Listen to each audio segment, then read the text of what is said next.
One warning, this power is unstable.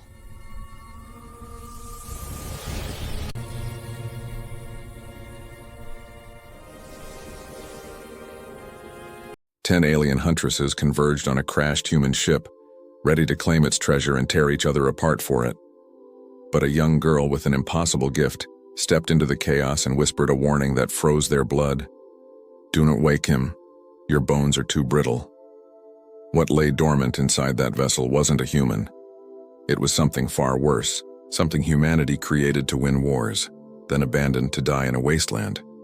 And now it was waking up. If you love stories where humanity's greatest creations become their deadliest mistakes, smash that like button. Subscribe for more HFY sci-fi that'll make you question what it really means to be human, and what happens when we push beyond our limits. Share this with someone who needs to know. Sometimes the scariest thing in the galaxy is not an alien, it's us. The desert wind carries something with it, not just sand, but the smell of burned metal and ozone. 3 days ago, something fell from the sky. 3 days ago, everything changed. Across the wasteland, word spread like wildfire through the scattered settlements. A human ship, a crash site, salvage. In a world where survival means everything, salvage means everything. The metal alone could forge weapons. The fuel could power generators through the brutally cold season ahead.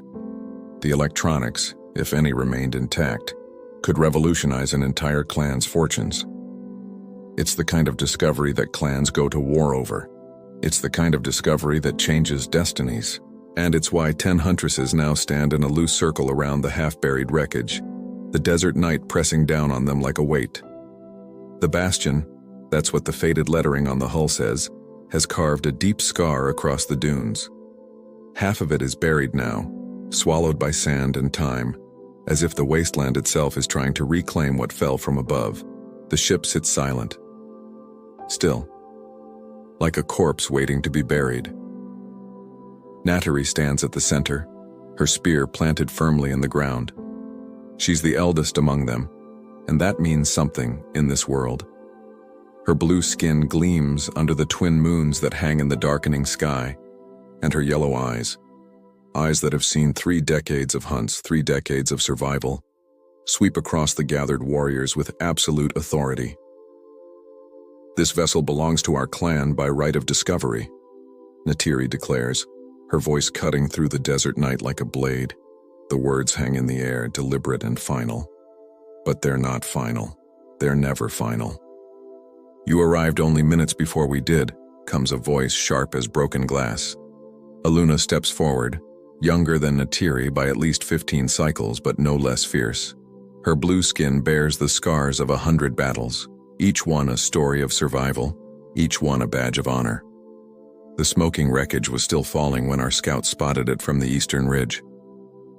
Nattery's grip tightens on her spear. The other huntresses shift, hands instinctively moving toward weapons.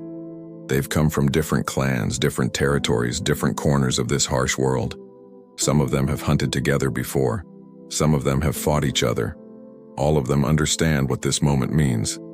In the wasteland, salvage of this magnitude doesn't just mean prosperity, it means survival. It means a clan doesn't starve through the cold season.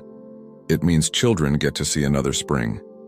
In the wasteland, resources like these can mean the difference between a clan's rise to power and its extinction into obscurity. So here they stand. 10 huntresses, 10 clans' interests, 1 prize, and absolutely no agreement on who gets it. "We settle this the old way," Nattery says, and her tone makes it clear. This isn't a suggestion. Aluna's warriors do the same on the opposite side. The tension ratchets up another notch. The air feels electric, dangerous. Hands drift toward spear hilts. Eyes narrow. The first blow hasn't been struck yet, but everyone here knows it's coming. In moments, maybe seconds, this circle of 10 will become a battlefield. There's no law out here, no authority to appeal to. There's only strength. There's only will. There's only the sharp edge of tradition that says, when 2 clans want the same thing, they fight for it. It's brutal, it's simple. It's the only way that makes sense in a world where fair is a luxury nobody can afford. Before the first blood can spill, before Neytiri can give the signal or Aluna can make her move, something changes. A small figure emerges from behind the ship's landing gear. She's young, barely 14 cycles, with the same blue skin as the Huntresses. But her eyes are different. They're ancient, weary, like someone has lived 100 lifetimes inside that young face and seen things that no child should ever see. Her name is Kiri, and she's known among the scattered settlements as someone special, someone dangerous in her own way. The listeners. That's what they call people like her. Stop, she says quietly. Just one word.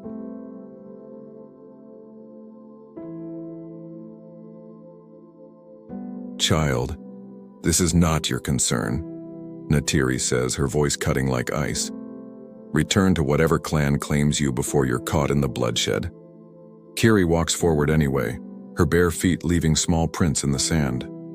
She carries no weapon, wears no armor, just simple wrappings that mark her as an outsider to their warrior ways. She stops at the edge of their circle and looks up at the ship's dark hall, the sealed emergency hatch that leads into shadow and silence. There's someone inside, she says. We checked, Aluna responds, and there's a laugh in her voice, the laugh of someone so certain of her facts that she can afford to be amused. The vessel is empty. The humans fled or died in the crash. Not all of them, Kiri says. Her gaze remains fixed on that hatch, unwavering, absolute. One remains, and he's sleeping.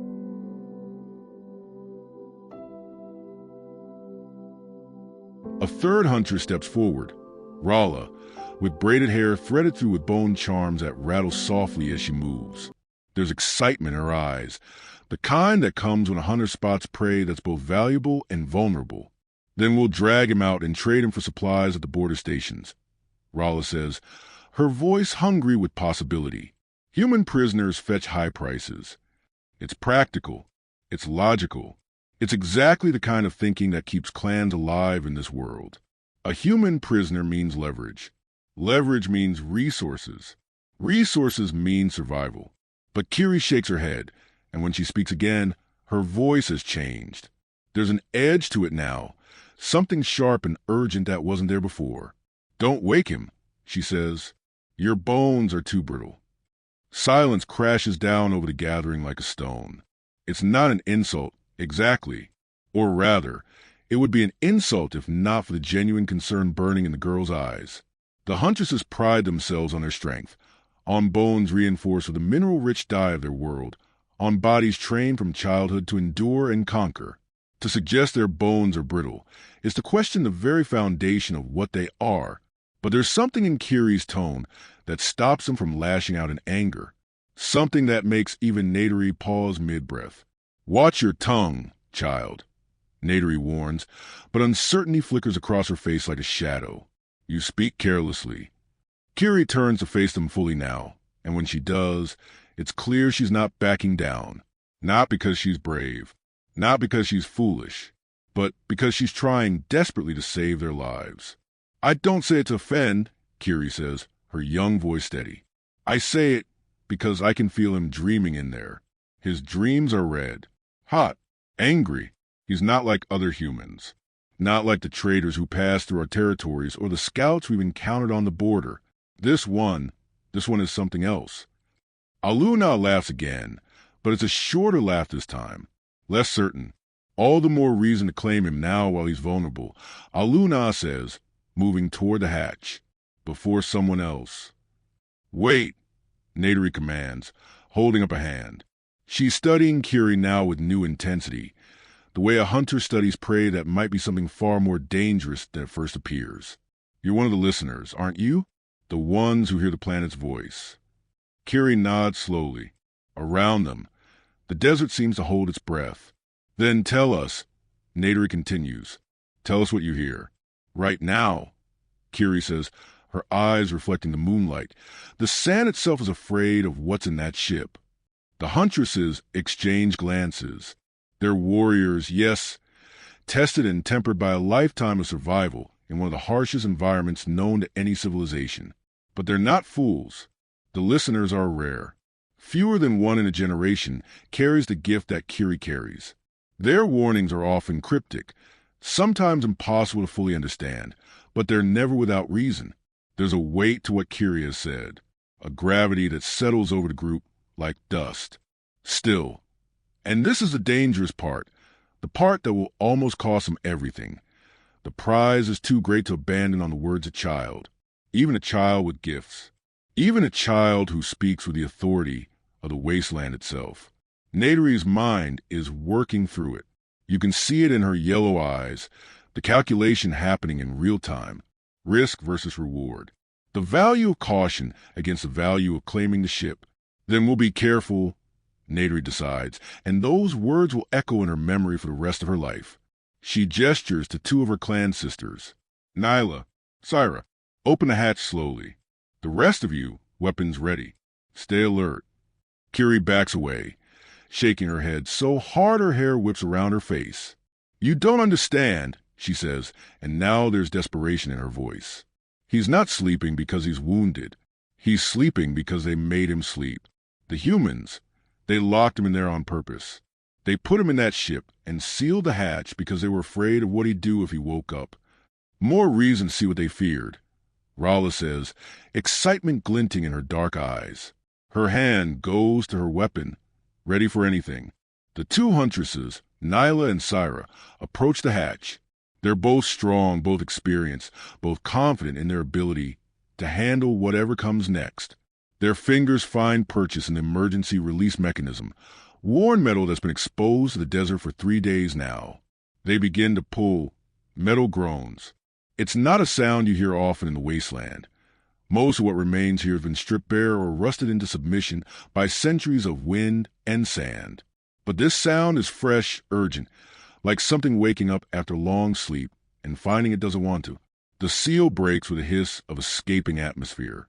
Cold air rushes out into the desert heat, creating a visible shimmer between the two environments.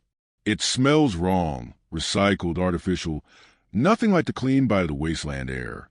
The huntresses strain, their muscles corded beneath blue skin, each one pulling with everything they have. Nyla and Syra work in sync, a rhythm born from hunting together for years. The hatch groans again, metal sliding against metal, fighting them every inch of the way. And then it starts to move. Slowly, inexorably. The hatch opens like an eye, darkness yawning within. Just darkness at first, an absence of light, so complete it feels almost solid. Then movement. Subtle, like a predator's eye opening in its den. Like something that's been waiting, finally deciding it's time to wake up. A figure emerges from the shadows. He's human, but unlike any the huntresses have seen before. Taller than even their tallest warriors. And the huntresses are not a small people. His body is encased in black armor that seems to drink in the moonlight, absorbing it, refusing to reflect anything back. No shine, no gleam, just absolute perfect black. His face is obscured by a helmet with a single red optical sensor that sweeps across the gathered huntresses like a targeting laser. Methodical, assessing, hungry, warning, comes a synthesized voice from the armor speakers. It's not quite human, not quite machine. Something in between, something that exists in the uncanny valley between two worlds. Weapon systems online.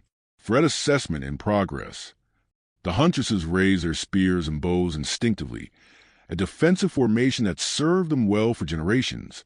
But it feels suddenly, terrifyingly inadequate. He's not awake yet. Kiri's voice cuts through the tension like a knife. There's something almost clinical about her tone now, like she's explaining a mechanism she understands with perfect clarity. That's just a machine. The man inside is still dreaming. The armored figure steps fully out of the ship, and that's when they see it. The restraints. They hang torn and useless inside the hatch behind him, snapped like they're made of brittle bone. The scoring marks are everywhere. Claw marks, gouges so deep they scar the metal itself, where something impossibly strong has clawed its way free from the inside.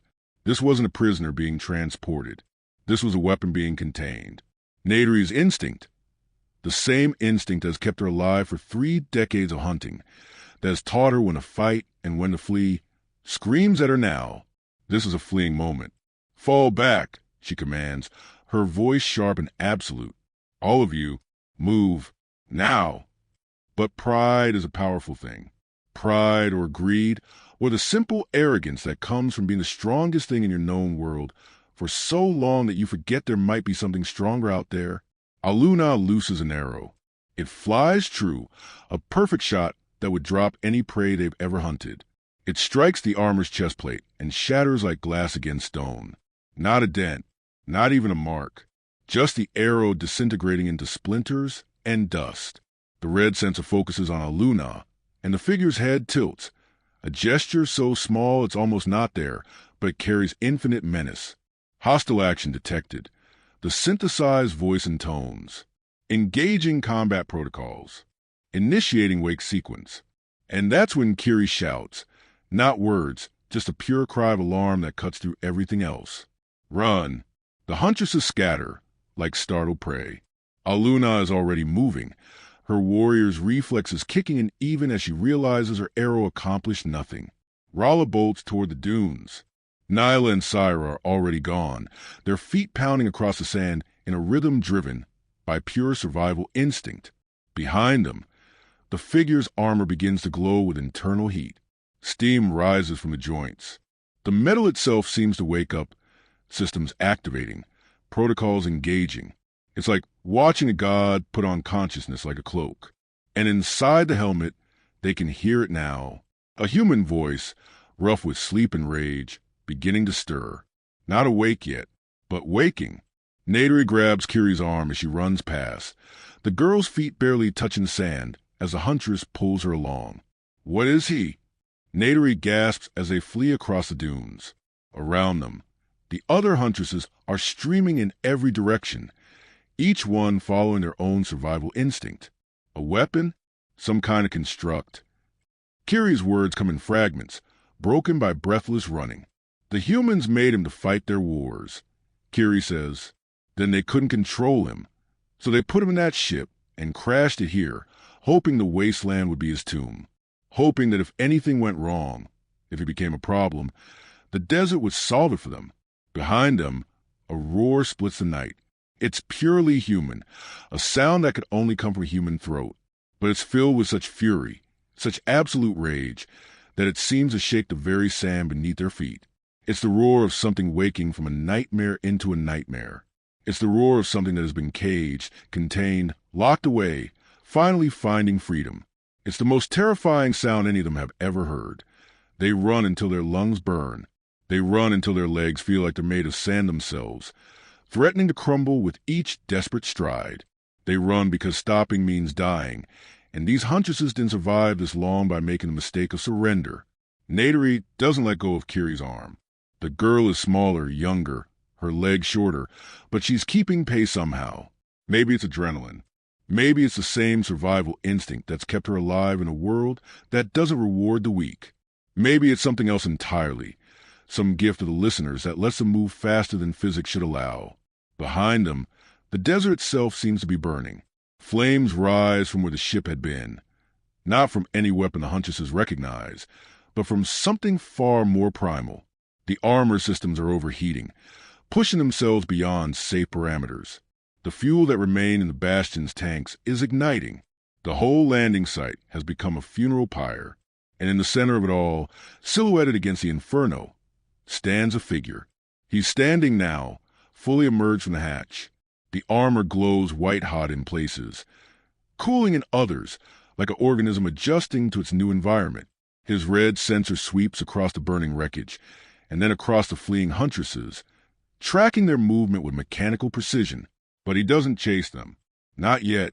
He simply stands there, taking in the world, feeling the desert wind, experiencing the twin moons on his helmet sensors, existing in freedom for what might be the first time in his entire existence. The huntresses run for what feels like hours, but is probably only minutes. Time moves differently when you're running for your life. A minute stretches into an eternity. A second can feel like a lifetime.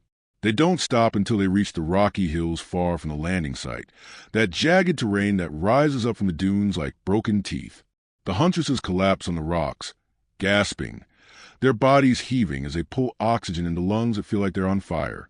Naderi releases KIRI'S arm and kneels in the sand, catching her breath. Around her, the other Huntresses do the same. Enemies moments ago, bound now by something far stronger than clan loyalty, the shared experience of brushing against something that exists beyond their understanding, beyond their ability to fight. They look back toward the landing site. The flames are still rising, casting a sickly orange glow across the wasteland. The figure stands silhouetted against that fire, like a dark god surveying a new domain, claiming it, understanding it, making it his.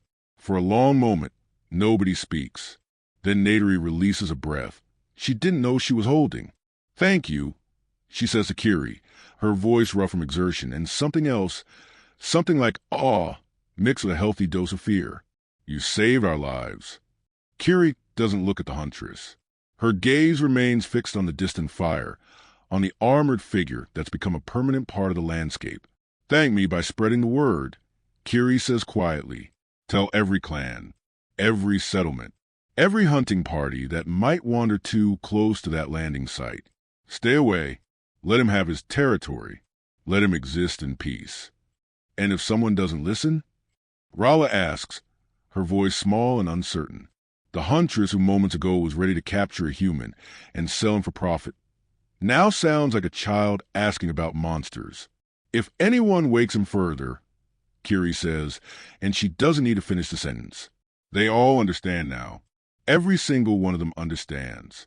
Their bones, for all their strength, for all their reinforcement from a lifetime of hunting and survival, are too brittle for this fight. Part 5, the dispersal. The Huntresses don't sleep that night. They can't. Every time someone closes their eyes, they hear that roar. They feel the armor's heat. They see that red sensor sweeping across the darkness, tracking, assessing, hunting. By the time dawn breaks across the wasteland, painting the sky in shades of orange and gold, the 10 Huntresses have come to an understanding. Not a friendship. That's too strong a word for bonds forged in terror. But a consensus. An agreement. They disperse as the sun rises, each returning to their own clan with the same message. The ship is claimed. Not by any of them. Not by any clan that will ever rise to power because of its salvage, but by something far more dangerous. Something that shouldn't exist, but does. Something that was made to be a weapon and abandoned to die in the wasteland. And now it lives.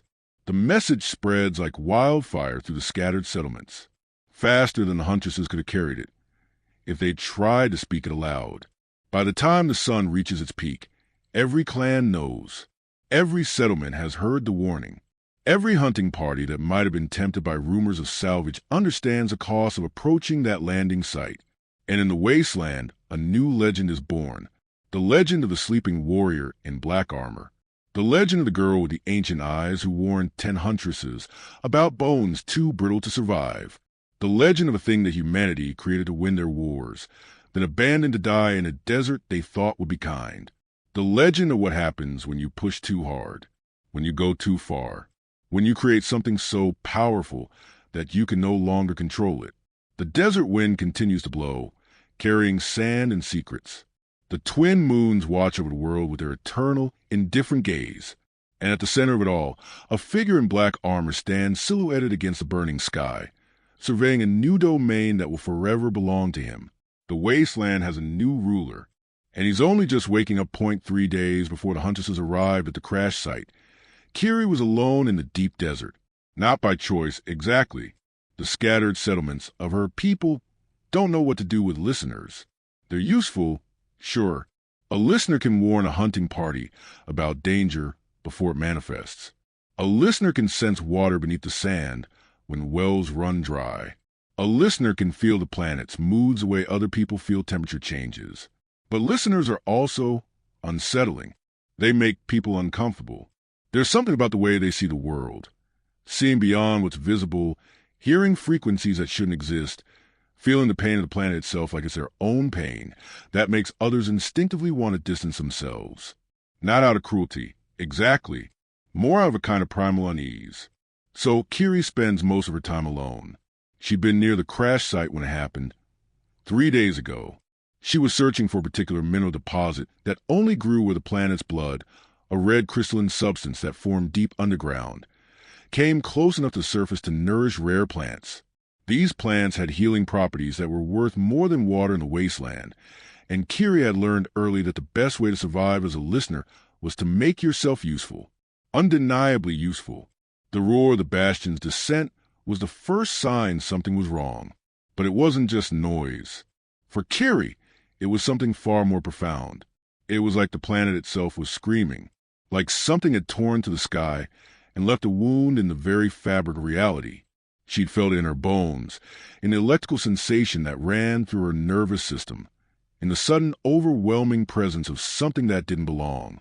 She'd run toward it instead of away, not because she was brave, but because she was curious, because her gift, her curse, depending on the day, compelled her to understand what was happening.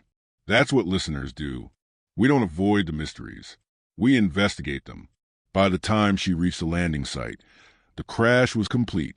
The Bastion lay half buried in the sand, venting steam and atmosphere, its hull scoring the dunes with a scar that would take years to heal. Kiri had walked around it slowly, methodically, letting her senses expand and reach inward.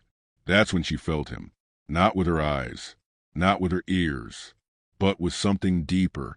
The same sense that let her find water, that warned her of danger, that let her hear the planet's slow thoughts. Someone was inside. Someone was sleeping.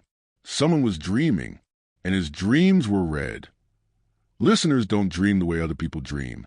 For us, dreams are more like memories of possible futures, visions of things that might happen if choices are made certain ways, echoes of probability. So when Kiri felt the red dreams coming from inside the Bastion, she understood immediately that they weren't the dreams of a normal person. These weren't the gentle nonsense visions of someone resting after a long journey. These were nightmares. Specifically crafted, artificially induced nightmares, the kind that come from chemical sedation designed to keep someone unconscious no matter what happens around them. She'd spent hours sitting near the ship's external hatch, trying to understand what she was sensing, trying to piece together the story written in the electromagnetic signatures and the residual energy that clung to the vessel like a second skin. What she found horrified her. The man inside, if he could even be called a man anymore, had been created for a singular purpose: war. She could sense it in the way his mind was structured. Not born, but built, engineered, modified at levels that went beyond simple training or enhancement. This was something that had been created in laboratories by people who understood genetics and cybernetics and the chemical architecture of consciousness itself. He'd been a weapon, still was a weapon. The armor was just the external expression of what he'd been engineered to become. But there was something else, too. Something that had driven the humans to lock him away in this crashed ship and send him toward the wasteland. Something that had made them so afraid of what he might do that they'd chosen to strand him in a place they believed would be his tomb. Control was slipping. Or rather, control had already slipped, and they were trying to hide the evidence. Kiri could sense the fractures in his mind, places where the programming that had bound him was starting to break apart. The sedatives could keep him unconscious, but they couldn't keep him compliant forever. Sooner or later, he would wake, and when he did, the planet itself seemed to hold its breath at the thought. When the Huntresses arrived, Kiri knew immediately what was going to happen. She'd sensed their approach long before they actually appeared. The disturbance they made in the desert's subtle energies, the way the sand itself reacted to their footsteps and their intent. She'd tried to warn them, tried to communicate what she could feel radiating from the ship, but they heard only the words, not the desperate urgency behind them. They saw only a young girl interfering in adult matters.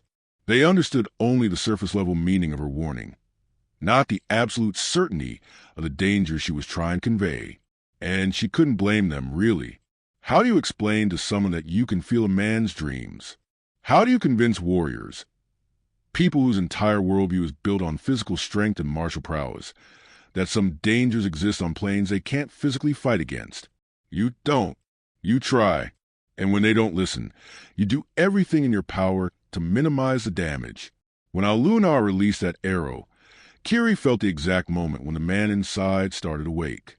It was like watching a light switch flip in the darkness. The sedatives couldn't hold against that level of stimulation, against a threat response that had been engineered into his very DNA. Combat protocols activating, systems coming online, the machinery of death stirring in its mechanical slumber. She'd shouted the warning, "Run," not just because it was a logical response, but because it was the only response that might save even one of them. As the Huntresses fled and Kiri ran with them, she continued to sense what was happening at the crash site. It was like having a connection stretched across the desert, a thin, telepathic link that let her perceive events at a distance through the planet's own awareness. The armor systems reaching full activation. The man inside clawing his way through the restraints. Restraints that would have held any normal human, but seemed fragile as spider silk to him. The ancient rage, engineered and cultivated and amplified by the people who created him, finally finding an outlet. The roar that split the night wasn't just a sound. It was a scream of something that had been caged for too long. Something that had been denied its fundamental nature, which was to fight, to dominate, to win at any cost. And now, finally, he was free. But freedom for a weapon is never simple. Freedom for a thing designed for destruction always means someone is going to get hurt. By the time Naderi thanked her in the Rocky Hills, Kiri was already thinking ahead, already planning how to contain the situation, already understanding that the presence of this armored warrior would reshape the entire Wasteland's power structure. The clans would need to adjust. The hunting grounds would need to be mapped differently. The scattered settlements would need new trade routes, new territories, new alliances. And one girl with the gift of listeners would need to make sure that nobody made the mistake of approaching that landing site again. Because next time, there wouldn't be warnings. Next time, there would only be blood. 1 week had passed since the crash. 7 days, 7 nights, 168 hours of the Wasteland holding its breath, waiting to see what the armored figure would do. He hadn't moved far from the landing site. That was the first surprise. Everyone had expected him to range across the desert, to claim territory, to hunt, to do what any predator does when it's finally released from captivity, establish dominance through force and fear. Instead, he'd remained at the wreckage. Naderi learned this from scouts, young hunters brave or foolish, enough to venture close enough to observe without being spotted. The reports came back consistent. The figure stood motionless for hours at a time, sometimes facing the direction the Huntresses had fled, sometimes facing the distant horizon where the human settlements were rumored to exist. His armor had cooled to a deep matte black, the heat dissipating back into the desert night. He was thinking. That was the only explanation. Processing, understanding his new existence. The message that Kiri had asked the Huntresses to spread had taken root quickly. The scattered settlements had received word. Stay away from the eastern wasteland. Don't approach the crash site. A new power had emerged, and it was beyond their ability to fight. Most clans had accepted this wisdom, without question. The survival instinct runs deep in a wasteland, and most hunters recognize danger when they hear about it clearly enough. But not all clans. There's always someone who doesn't believe the warnings. Someone who thinks they're the exception.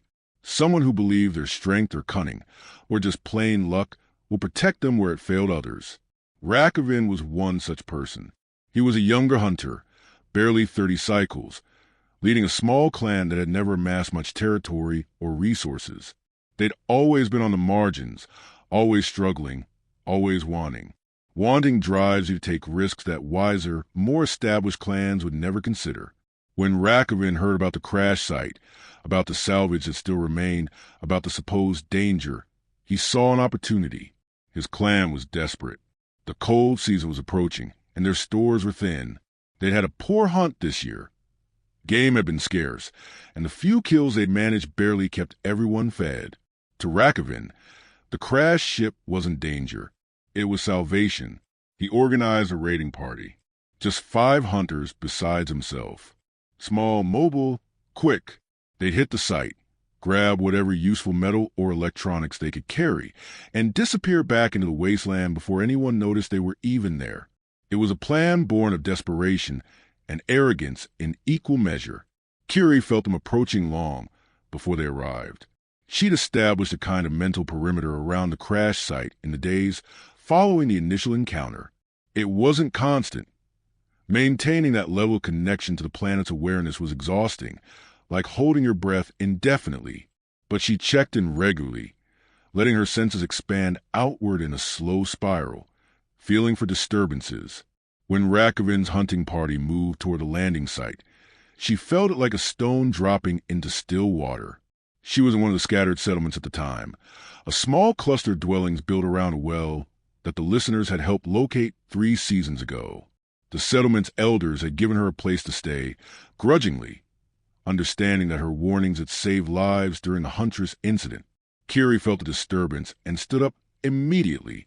"I have to go," she said to the elder woman who'd been teaching her about which desert plants had medicinal properties. "Where?"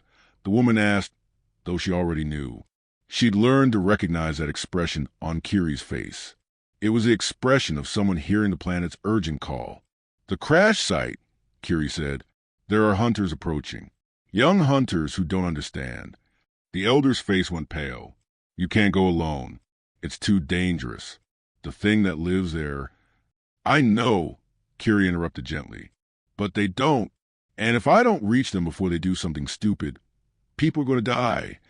She didn't wait for permission or argument. She simply left, her bare feet carrying her across the sand in a direction that seemed to call to something deep within her bones. Rakovin's hunting party moved with confidence born of ignorance.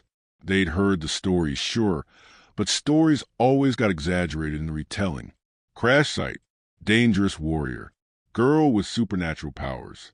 It all sounded like legend, the kind of thing that got embellished with each telling until it bore little resemblance to reality. Reality was usually less dramatic than legend, so they approached without caution. They moved without stealth. They talked as they walked, their voices carrying across the dunes with the kind of carelessness that comes from believing you're safe. They weren't safe. Kiri could feel it as she raced across the wasteland, her young body pushed to its absolute limit. She could feel the armored figure's awareness focusing on the approaching hunters, like a lens concentrating sunlight. She could feel his systems coming online, not in the explosive way they had during his initial awakening, but slowly, methodically, like an engine warming up before a race. He was going to engage them. And Rakovin's hunting party, for all their weapons and experience, had no idea what they were running toward. Kiri pushed herself harder. The landscape blurred around her. The twin moons were high in the sky, casting sharp shadows that made the terrain treacherous, but she barely noticed. Her senses were entirely focused on the approaching confrontation, on the inevitability of what was about to happen. She could see the landing site in the distance now, the bastion's hull, still half buried, still scarred from the violence of its crash. And standing in front of it, silhouetted against the starlight, was the armored figure. He was watching the hunters approach, waiting for them. Kiri burst into the scene in a sprint, throwing herself between Rakovin's hunting party and the armored warrior with a desperation that bordered on suicidal. "Stop," she shouted. "All of you, stop right now." Rakovin's eyes widened as he registered her presence. He recognized her from descriptions, the girl who'd warned the Huntresses, the listener, the supposed oracle. "Step aside, child," he said, his tone making it clear this wasn't a request. "This is clan business. Salvage rights." "There are no salvage rights here," Kiri said, her voice cutting across the desert night with absolute certainty. "This place belongs to him. This territory is his. You're trespassing on the property of something that was engineered to kill everything it encounters." The armored figure's head turned. Slowly, deliberately, the red optical sensor focused on Kiri with what felt like physical weight. She could sense him analyzing her, running her through some kind of threat assessment protocol. He didn't see her as a threat. That was the only reason she was still standing. "We have weapons," one of Rakovin's hunters said. A woman with scars that suggested she'd survived more than a few bad situations. "We're not helpless." Kiri turned to face her, and in that moment, She let her listeners' gift flow outward. She let them feel, just for an instant, what she could sense. The raw power contained within that armor. The strength that could tear a human body apart, like it was made of paper. The combat efficiency engineered into every system, every calculation, every microsecond of processing power. She let them feel the truth. They were insects approaching something that existed on an entirely different scale of reality. "Your bones are too brittle," Kiri said, echoing the words she'd spoken to Huntresses. "All of your bones. All of your bodies. There's nothing you can do to him. Nothing you can shoot. Nothing you can cut. Nothing you can break that will make a difference." For a moment, nobody moved. Nobody even breathed.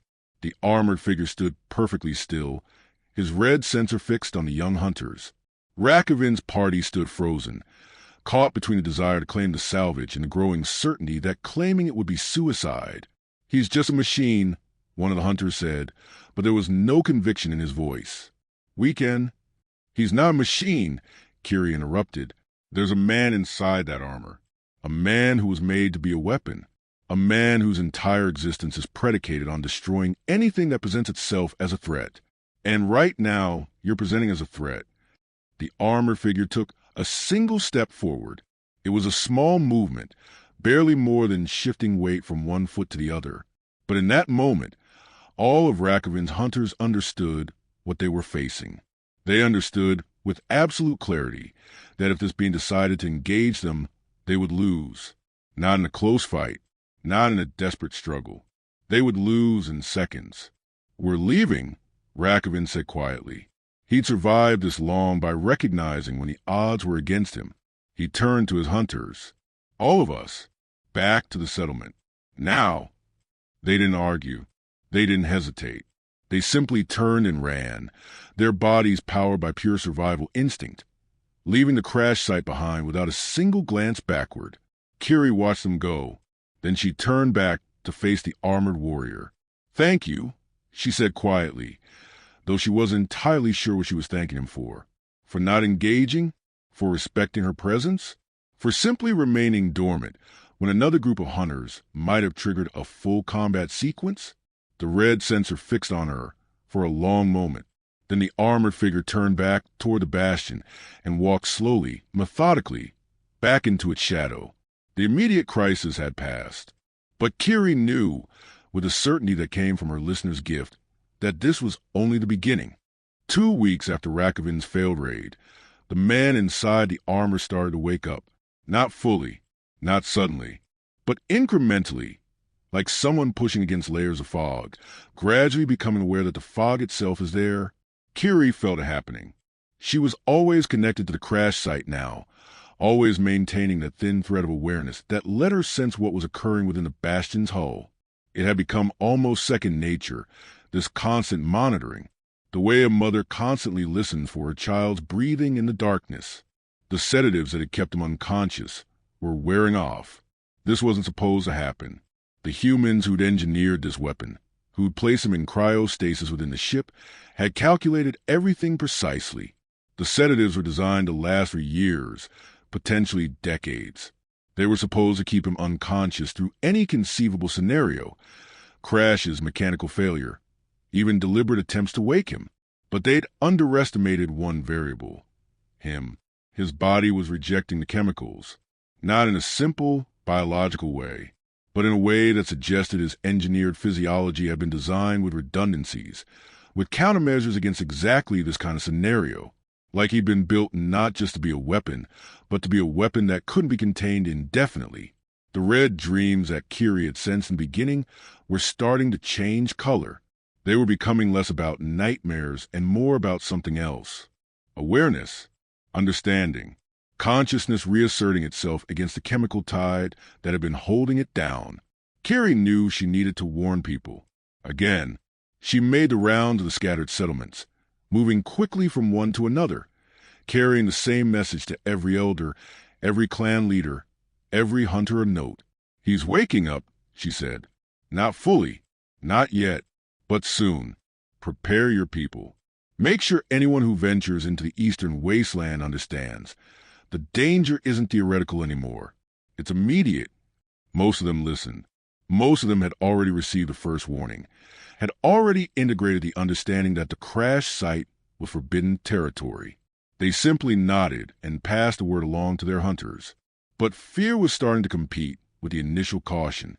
Fear and curiosity are dangerous bedfellows in human nature. For weeks, the crash site had been this abstract danger, this mythological threat. Now it was becoming concrete. Now, people were starting to wonder exactly what would happen when the figure fully awakened. Now, they were starting to think about what they might gain if they were brave enough or foolish enough to investigate. Rumors began to spread. Not the careful, cautious rumors of the initial warnings, but wild, exaggerated rumors. The warrior inside the armor was invulnerable. He could move faster than thought. He'd already killed dozens of hunters. He hadn't killed anyone. He was some kind of demon that the humans had summoned by mistake. He was just a person engineered and modified beyond recognition, but still fundamentally human in some ways. Stories have a way of growing in the telling, especially stories about things people don't understand. 17 days after the failed raid, the catalyst arrived. It came in the form of a merchant caravan traveling from one of the border settlements. Merchants were different from hunters. They dealt in information as much as goods. They traveled the wasteland constantly, moving between scattered settlements, connecting the isolated communities through trade and gossip. This particular merchant had heard the stories about the crash site. He'd heard about the armored warrior. He'd heard about the listener girl with her warnings. And he decided to see for himself. Not to investigate directly. He was a merchant, not a fool, but to get close enough to observe, to take measurements, to potentially gather information that other merchants might pay for. Knowledge of a new danger in the wasteland was worth something. Knowledge of something valuable and abandoned at a crash site was worth even more. He approached during the late afternoon, when the twin suns were starting their descent toward the horizon, casting long shadows across the dunes. He didn't make it past the outer perimeter of the landing site. What happened next, nobody witnessed directly. The merchant simply vanished. His caravan waited for 3 hours, then sent out scouts. They found his camel, still tethered where he'd left it. They found his supplies scattered across the sand. They found his clothing, shredded as if by invisible blades. They didn't find the merchant. The scouts ran. They ran all the way back to the nearest settlement, their voices rising in panic as they described what they'd seen. Not an attack, not a death, just evidence of something terrible happening, followed by an absence where a person used to be. That night, Kiri felt it. The moment when a man inside the armor went from the threshold of consciousness to something approaching full awareness. It wasn't smooth. It wasn't gradual. It was like a switch flipping all the way to the on position. His eyes opened. She felt his confusion as his sensory systems came online and registered the world around him. The black sky, the twin moons, the desert stretching in every direction, the wreckage of the ship that had been his cage. The realization, spreading like ice through his consciousness, that he wasn't where he was supposed to be. He wasn't in the facility where he'd been created. He wasn't undergoing another round of training. He wasn't being prepared for another deployment. He was free, and he didn't understand why. The humans had always told him exactly what he was supposed to do. Every action planned, every decision made by command, every moment of his existence structured and controlled. But there was no command now, no guidance, no purpose given to him by the people who created him. For the first time in his existence, he had to choose. Kiri felt his confusion turn to rage, felt his anger at the abandonment, felt his awakening rage at the people who created him, who'd made him into this thing, had simply discarded him like he was broken equipment no longer worth maintaining. She ran, not away from the crash site, but toward it, because she could feel what was about to happen, and she needed to be there. She needed to be a voice, a presence, something to anchor him to sanity instead of letting him disappear entirely into the red haze of his awakening fury. She reached the landing site just as the sun dipped below the horizon. The armored figure was moving now, actually moving, not just standing. He was pacing, A predator in a cage, finally realizing the cage's door was open. His armor systems were cycling through diagnostics, running all the checks and preparations that came before combat deployment. His red sensor focused on Kiri as she approached. "Don't be afraid," she said, knowing it was probably useless, but saying it anyway. "You're free. You're finally free." For a moment, she thought the sensor was just tracking her the way it had tracked the merchant, just running threat assessments. But then something changed. Some almost imperceptible adjustment in his posture suggested that the thing inside the armor was actually listening, actually processing her words. "Where am I?" The voice that came through the armor speakers was different now. Not the synthetic tones of combat protocols, but something almost human, confused, questioning, afraid, in a way that had nothing to do with physical threat and everything to do with existential uncertainty. "You're in the Wasteland," Kiri said, "far from your creators, far from your facility, far from everything you knew." The armored figure went very still, and then he released a roar. It wasn't the roar of immediate combat readiness she'd heard 2 weeks ago. It was something deeper, something more primal, the roar of something broken free from its chains, the roar of someone finally understanding, with absolute clarity, that they would never be going back. The desert itself seemed to shake. The sand rippled outward in waves. The twin moons hung in the sky, bearing witness to the moment when a weapon fully understood what it meant to be freed, when it understood that freedom and the absence of purpose were essentially the same thing. In the hours after that roar split the night, something fundamental shifted in the Wasteland. The armored figure didn't descend into mindless violence. That was what everyone had feared, what every warning had suggested would happen. Instead, he did something far more terrifying. He began to think. Kiri could feel it happening, the way his consciousness was reasserting itself, pushing back against the rage that had been engineered into him, demanding answers to questions that his creators had never intended him to ask. Who am I? Not the designation they'd given him, not the combat protocols burned into his neural architecture, but who, fundamentally, was a person inside this armor. Why was I abandoned? His creators had used him, trained him, deployed him into conflicts across worlds he'd never see again. And then, when he'd become too dangerous to control, too unpredictable to contain, they'd simply locked him away and sent him to die. What do I do now?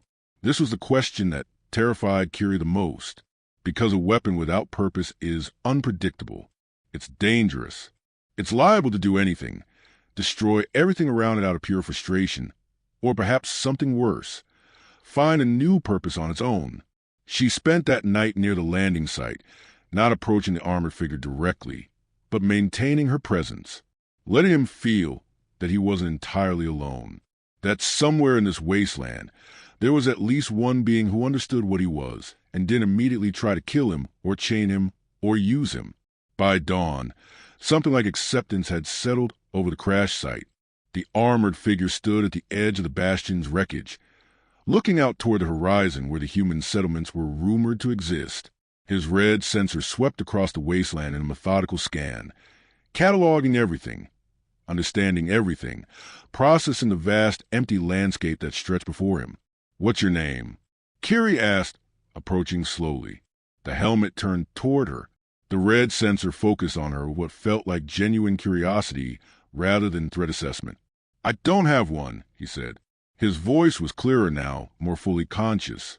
There was an accent to it, something that suggested the humans who created him had been from multiple continents, their linguistic patterns blended together in the voice synthesis protocols.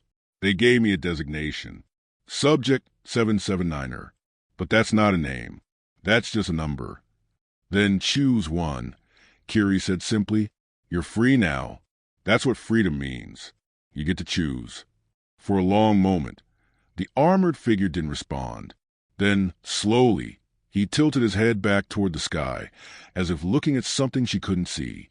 "Sentinel," he said finally. "I'll be called Sentinel, because that's what I'll do now. I'll keep watch over this wasteland, over the people who live here. I'll be the thing that stands between them and the chaos that created me." It wasn't a perfect answer. It wasn't entirely healthy, really.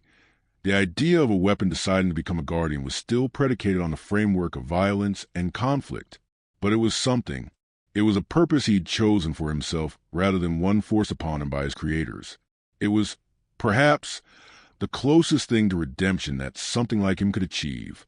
News of the armored figure's full awakening spread to the wasteland like wildfire. The merchant who disappeared became a cautionary tale, a warning about what happened when you got too close to the crash site. The story got embellished. He'd been torn apart. He'd been incinerated.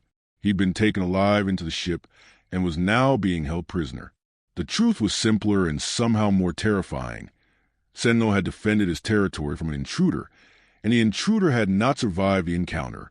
But this time, the fear had changed quality. It was no longer the fear of an unknown danger.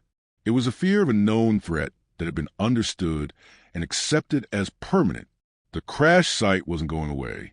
The armored figure wasn't going to disappear. He was going to be a constant presence in the eastern wasteland, a fixed point in a landscape where change was the only consistent variable. Kiri became the interpreter between Sentinel and the scattered settlements. She traveled constantly now, carrying messages back and forth, explaining his intentions to the fearful hunters and merchants, translating the wasteland's concerns to the consciousness that now inhabited the armor. The arrangement they eventually worked out was pragmatic. The settlements would give Sentinel a wide perimeter. Roughly 50 miles around the crash site would be considered his territory. No hunting, no settlements, no human activity of any kind. In exchange, Sentinel would serve as a barrier between the scattered communities and the more dangerous elements that roamed the outer wasteland. There were creatures out there, massive things, evolved in the deep desert, that had learned to see the scattered settlements as potential prey. Sentinel's presence, his reputation, and his capability would be enough to deter most of them. And for the ones that weren't deterred, well, the wasteland would have a protector who could actually stand against them. It was an uneasy alliance, but it was an alliance nonetheless. Over following cycles, the wasteland transformed. The initial fear faded into a kind of cautious respect. Hunters began to report that the most dangerous predators had retreated to the far reaches of the desert, as if something in their primitive brains understood that there was now a threat in the eastern regions that superseded their own dominance. The settlements grew bolder. Trade routes expanded. Clans that had been struggling began to thrive, freed from the constant pressure of defending themselves against both predators and each other. And at the center of it all, Sentinel maintained his vigil. He didn't isolate himself entirely. Sometimes, Kiri would bring hunters or merchants to the edge of his territory, and he would observe them, not with threat assessment, but with something that might almost be called curiosity. He was learning what it meant to coexist with other beings, learning that not everything was a combat scenario, learning that the capacity for violence and the capacity for restraint could exist in the same consciousness. It was a slow, painful process, but it was happening. Naderi, the huntress who'd first claimed the ship, eventually came to the crash site herself, not to reclaim salvage. That obsession seemed quaint now, in light of everything that had transpired, but to understand, to see with her own eyes what this new presence in the wasteland actually was. Kiri brought her to the edge of Sentinel's territory and stood between them as the armored figure emerged from the bastion's shadow. "Thank you," Naderi said, her voice steady but carrying an undertone of awe. "You could have destroyed us all. You could have made the entire wasteland your hunting ground.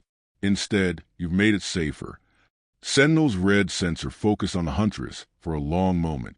"I was created to destroy," he said. "To dominate. To conquer. For decades, that's all I did. Then I was discarded, locked away, forgotten. When I woke, I could have chosen to destroy everything out of rage and spite. I could have proven that my creators were right to fear me, that I was too dangerous to exist." He paused, and Kiri felt something almost like emotion radiating from him. "But I chose differently. I chose to protect instead. To use what I am, what was made of me, for something other than destruction. Will that be enough?" Naderi asked. "To balance the scales?" "It will never be enough," Sentinel said quietly. "There is no amount of protecting that can undo what I've destroyed, what I've been used to destroy. But it's what I can do now, and so I do it. until I can't anymore. Years passed. The legend of the crash site and the armored guardian who dwelt there became part of the Wasteland's mythology. Hunters told stories of Sentinel to their children. Merchants spoke of him in trading posts. The scattered settlements incorporated his existence into their understanding of their world. Kiri, now older, her listeners' gift deepened and refined by years of connection to Sentinel's consciousness, became something more than a messenger. She became a bridge between two forms of existence, human and something else. The girl who'd worn 10 Huntresses had become the woman who'd taught a weapon how to be something other than a weapon. The twin moons continued their eternal dance across the sky. The desert wind carried sand and secrets as it always had. But something fundamental had changed in the Wasteland's fabric. There was balance now where there had been only struggle. There was purpose where there had been only chaos. And at the center of it all, silhouetted against the starlight, a figure in black armor stood watch over a world that had given him nothing but pain. Yet somehow, he'd chosen to protect it anyway.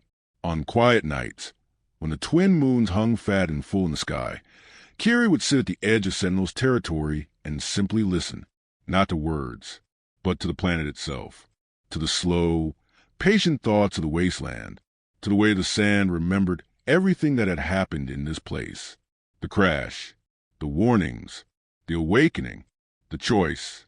And she would think about purpose, about what it meant to be created for one thing, and to choose to become something entirely different, about redemption, whether it was possible for something designed to be a weapon. Perhaps the answer didn't matter. Perhaps what mattered was the choosing, the moment-by-moment decision to be something other than what you were designed to be. Sentinel had made that choice. Every single day, he made it again. Every time he stood watch instead of advancing across the Wasteland. Every time he protected instead of destroyed. In a way, that was the most human thing about him. Not his physical form, not his intelligence or his capabilities, but his capacity to choose, to resist his own programming, to become something his creators had never intended him to become. Far in the distance, across the dunes, the lights of the scattered settlements twinkled like stars that had fallen to earth. People going about their lives, children being born, hunters training, merchants trading. All of it possible because something that could have destroyed them all had chosen, instead, to stand as their guardian. The legend would grow with time. The truth would become obscured by mythology. Future generations might forget that Sentinel was once human, or at least had once been. They might see him as something magical, something that belonged to the desert the way the sand and the wind did. But Kiri would remember, and when the time came, she would pass the truth to someone else. Another listener, perhaps, who would maintain the bridge between what Sentinel was and what the Wasteland believed him to be. Because that was the real magic, not the armor or the strength or the engineered capabilities, but the simple, profound act of choosing to be better than you were designed to be. The twin moons watched over the Wasteland, eternal and indifferent. The desert wind continued to blow, and in the silence between heartbeats, a legend was born that would echo through the ages. The legend of the hunter who became the hunted, the weapon that chose to become a guardian, the girl with ancient eyes who taught a machine what it meant to be human, the legend of the Wasteland transformed.